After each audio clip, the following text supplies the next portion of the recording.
welcoming atmosphere goes a really long way for students and parents to feel welcome and that their language and culture are valued. Those are really important values of a community, I think, that come through the school. You're listening to Season 4 of Seeking Refuge, a podcast sharing the human stories of refugees. Today's episode will focus on the intersection between education and refugees. Your guest for this week is Julie Sugarman, a senior analyst at the Migration Policy Institute. Your host for today is Nathanael Lemmens.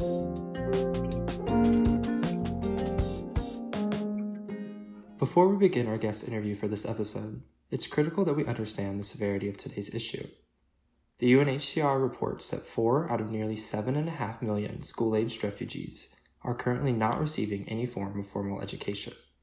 Though access to education is considered a basic human right in international law, the dramatic rise in the number of displaced persons over the past decades has created intense overcrowding of existing school-like institutions for refugees.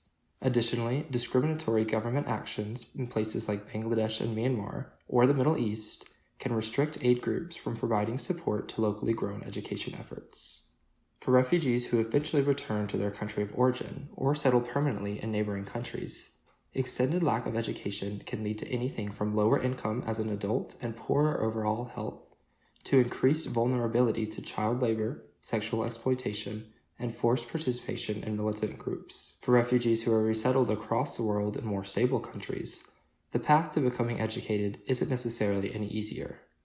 Though refugee acceptance caps from the current and previous U.S. administrations are historically low, studies show that the portion of school-aged refugees and refugees who are unaccompanied minors is rising significantly. These children and teenagers commonly face immense hurdles in areas such as learning English, adapting to American culture, and continuing education past the primary and secondary levels. I sat down with senior policy analyst Julie Sugarman to talk about what refugee and immigrant education looks like in the United States, and how schools and state governments are trying to provide better quality of instruction. Here's that conversation. My name is Julie Sugarman. I'm a senior policy analyst for K-12 education at the Migration Policy Institute.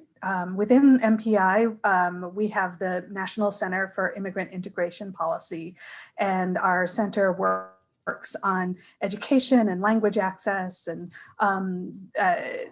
digital equity, all the sorts of things that have to do with what happens with immigrants once they've arrived. My specialty is K-12 education, and I work on English learner issues.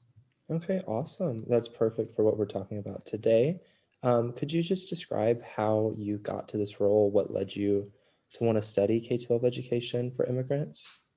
Sure. I've been interested in bilingual education and language education for a long time. I was interested actually all the way back in college in basically issues of fairness and just the very interesting phenomenon of there being a language of school and that some kids had the same language of home and school and some didn't. And so that really led me into anthropology, and then from anthropology into education.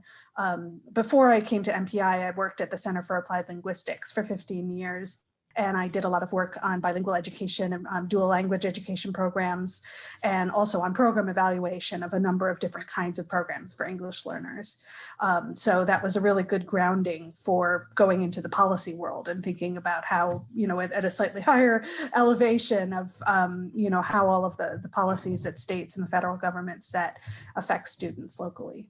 That's really, really interesting because it almost mirrors my original professional plan that I had. I started out back in high school I did an extensive research project on Spanish dual education in elementary schools, and actually ran like a semester-long bilingual education program. And so that's kind of exactly where I wanted to go before I switched into journalism. Nice. See the fact that path succeeds and can bring about a lot of really impactful research is pretty interesting for me. But now I wanted to just focus a little bit on what exactly education looks like, specifically bilingual education for immigrants. So could you just describe the process of like how most school systems approach educating immigrants? Sure. There's a really huge range of approaches to language education. I do say language education because the frame for immigrant education in this country really is around language. In other countries, there's more of a focus, I think, on the cultural differences and cultural orientation and that sort of thing.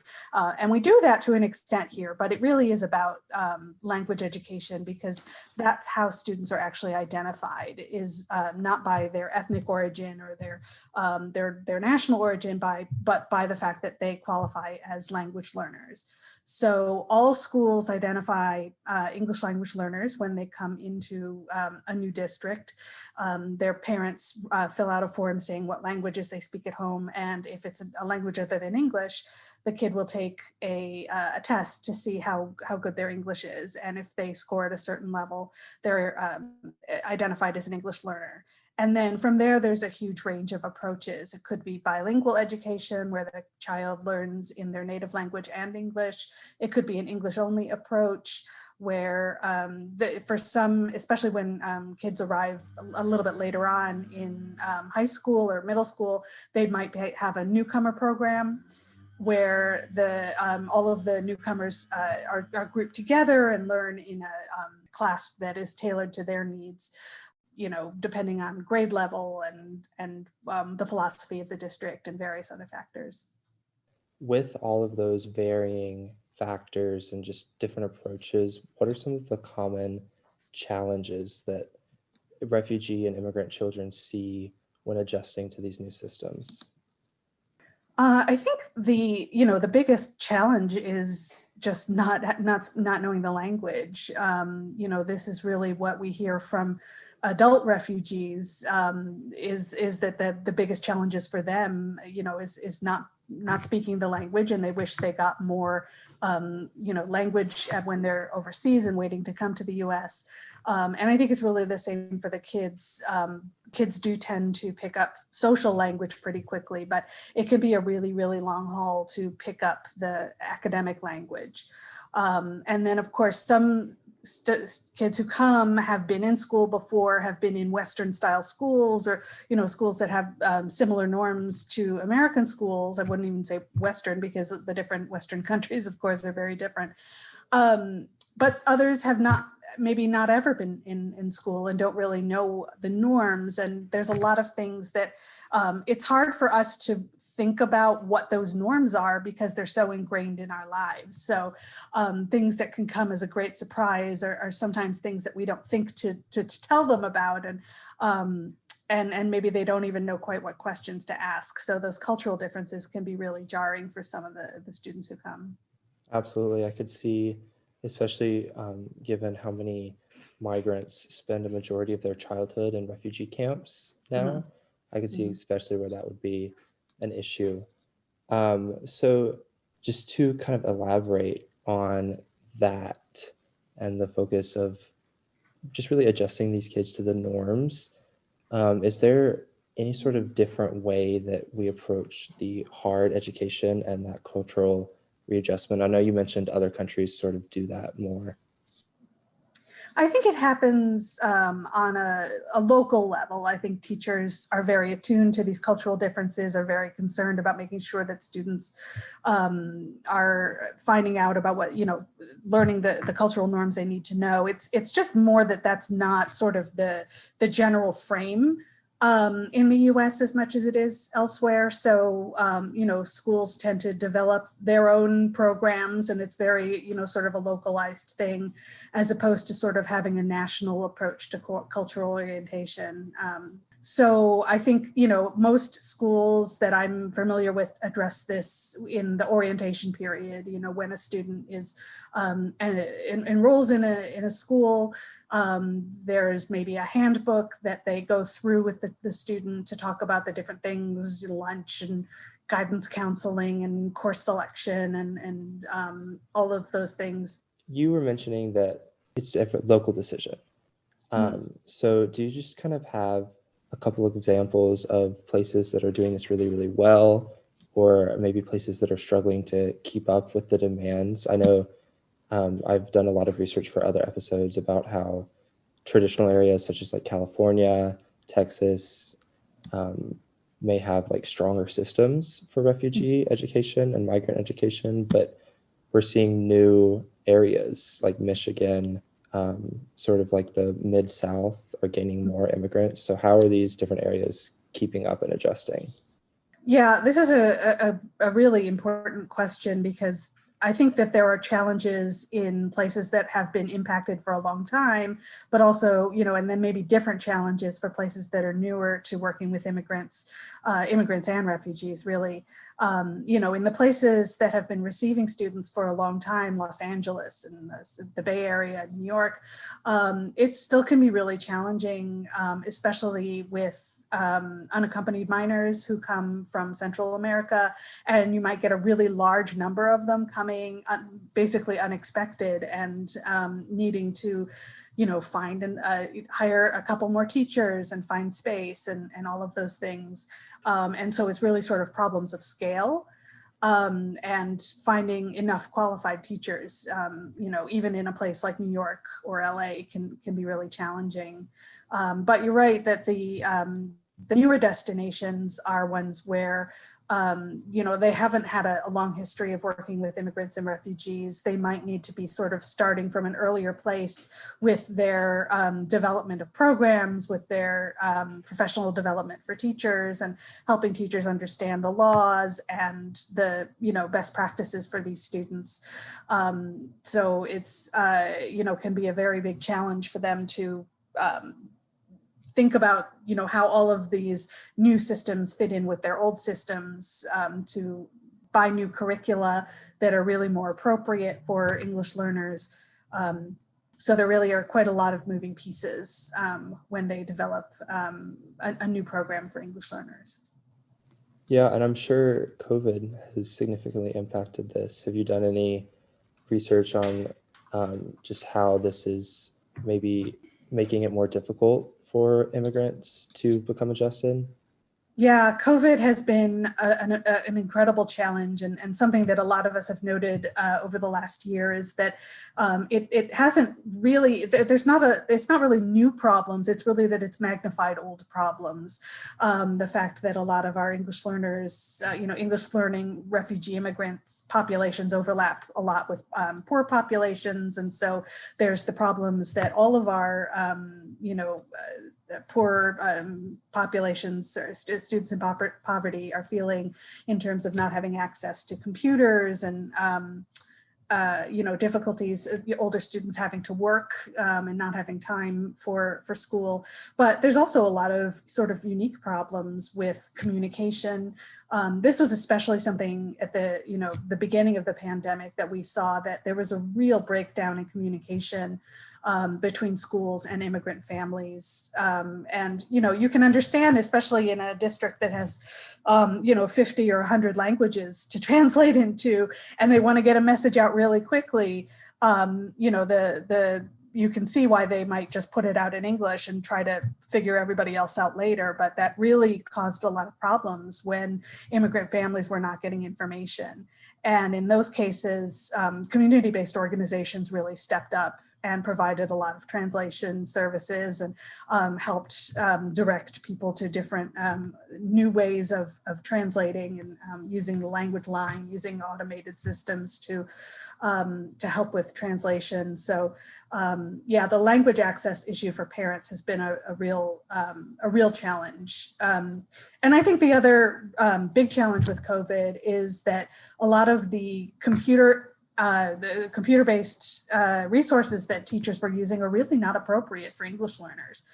Some of them may not be so great for everybody else, but they just weren't designed with English learners in mind, and with needing to sort of really quickly move into a totally different way of educating. I think teachers gravitated to things that were pre-existing that they could get off the shelf and just start using. And most of those products just aren't appropriate. And teachers didn't have the training on how to do online learning with English learners and how to adapt the strategies that they use in the classroom, which often are very personal and one-on-one, into a situation where they're working with students remotely. So yeah, I mean, it's I think a lot of schools have done an incredible job of coming up with totally new ways of teaching and teaching English learners specifically.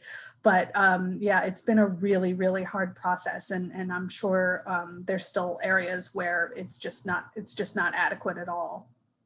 Yeah, I can speak from personal experience a bit. My mother is a high school teacher in rural North Carolina, and we have a lot of Hispanic immigrants from Mexico and Central America have come in the last 10, 15 years.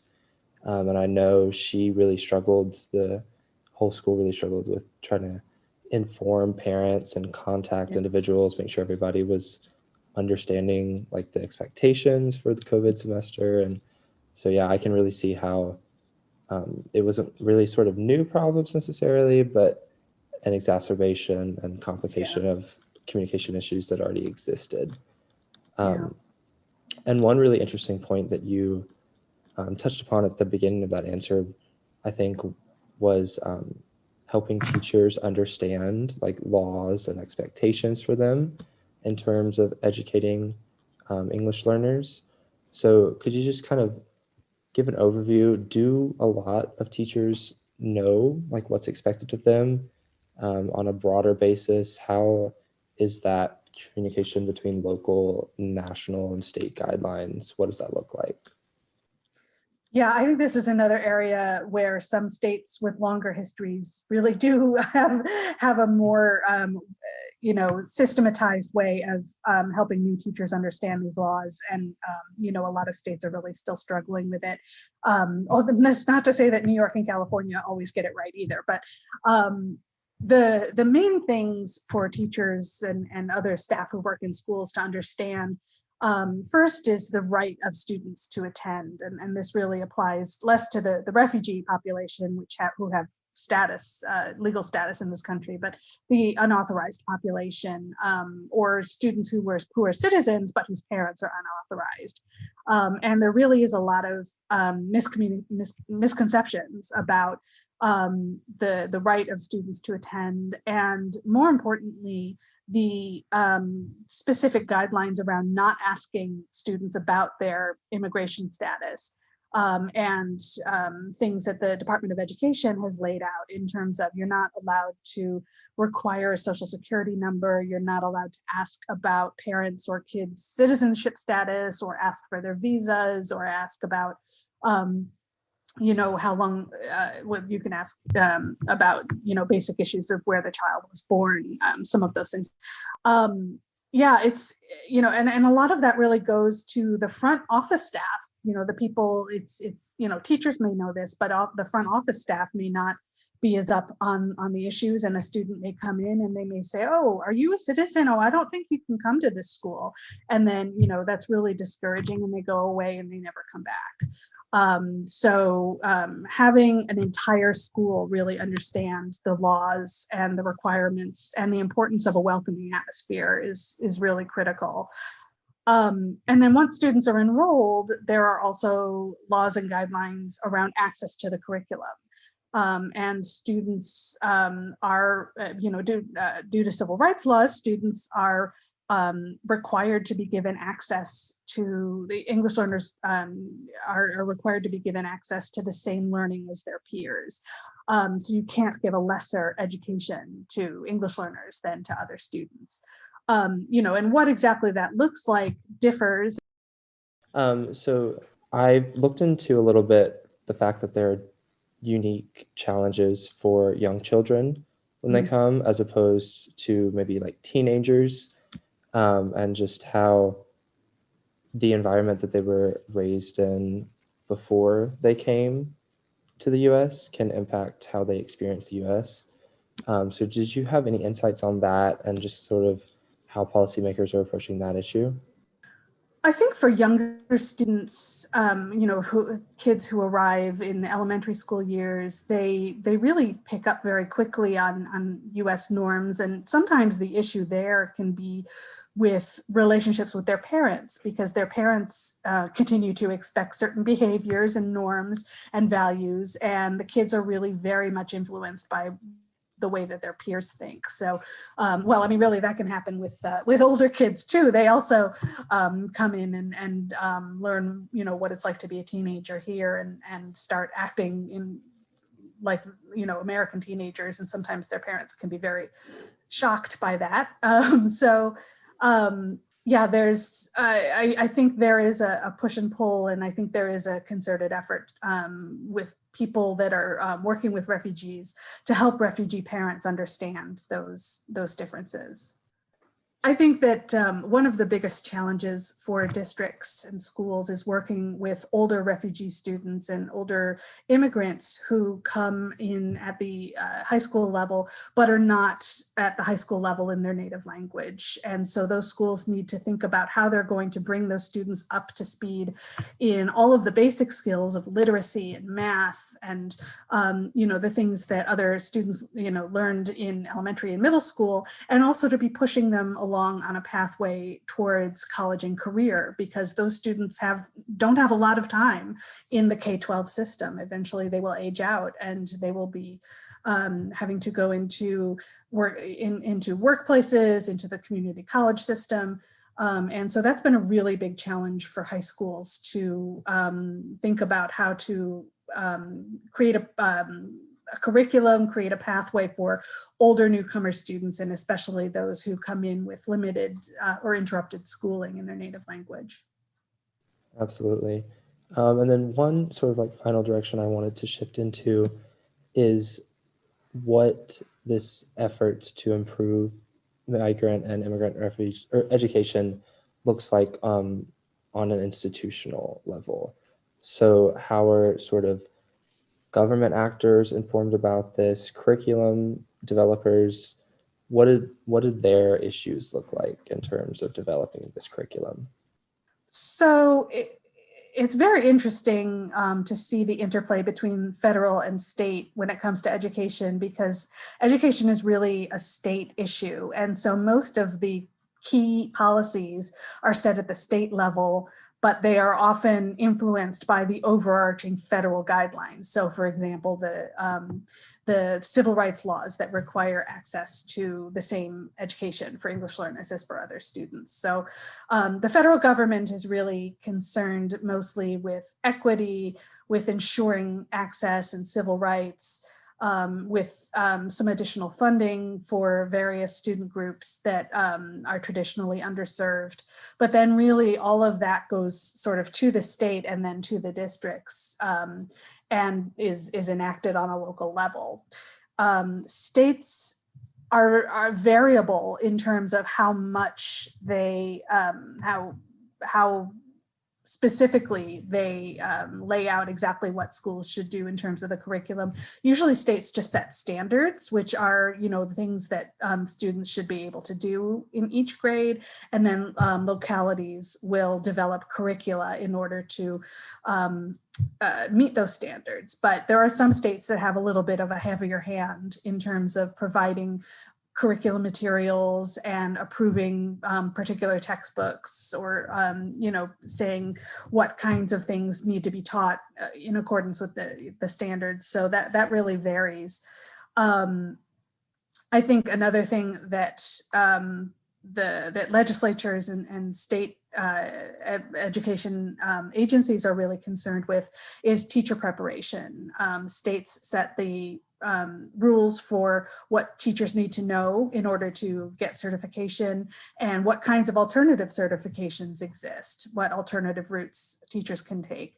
And so that really is an important piece of the kind of education that students get at a local level, because it's, you know, how much is our student teachers required to learn about English learners, how much is infused throughout the curriculum, you know, how there are even states that don't have a certification for ESL.